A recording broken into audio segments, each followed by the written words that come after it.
Des moissonneuses-batteuses lancées à 40 km/h en mode tout-terrain, meilleur exemple que la campagne s'amuse.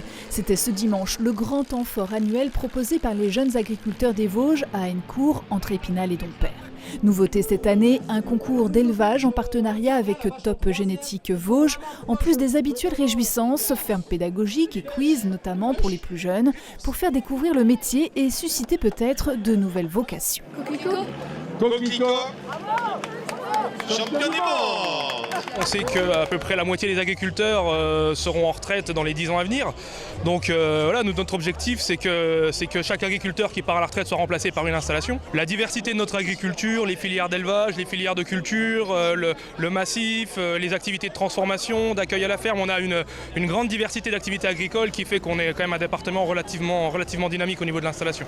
Motivés pour prendre la relève, ces jeunes le sont. Ils étaient une vingtaine après sélection dans leur canton, en lice pour la finale du concours départemental de la Bourre, à l'origine de ce grand rassemblement.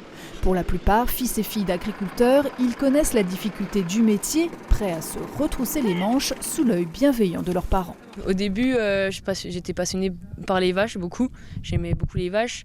Et puis maintenant, depuis pas trop longtemps, par les tracteurs aussi. On a 3 filles, Manon est passionnée, les 2 autres pas plus, mais on est quand même fiers des 3 et qu'elles entreprennent quelque chose dans la vie, que ce soit l'agriculture ou autre chose, qu'elles soient heureuses. Vous, qu'est-ce qui vous plaît justement dans ce métier? L'élevage, ouais.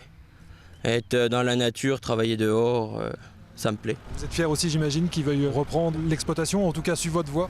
Eh bien, surtout qu'on est en élevage, dans une vallée qui est assez humide.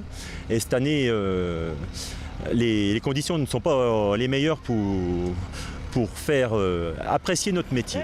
La météo, on y vient. Clémente ce dimanche, mais marquée par une pluviométrie exceptionnelle depuis fin 2023 qui a sérieusement compliqué la récolte des fourrages, quelle que soit leur forme, en silage, en rubanage ou foin, parfois abondant, mais de moindre qualité. Quant aux moissons, c'est pas l'année du siècle, mais c'est pas une année catastrophique non plus.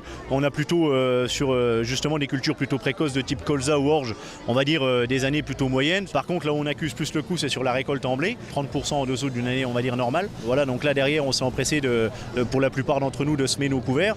On a bénéficié d'une pluviométrie plutôt importante qui a permis une germination assez rapide. Donc on a semé nos couverts végétaux pour espérer justement faire du stock de bonne qualité avant la fin de l'année. Mais voilà, globalement une année très compliquée sur le plan climatique. Sans oublier les intempéries, orages et inondations qui ont frappé ce canton du Dompierre le 1er août dernier.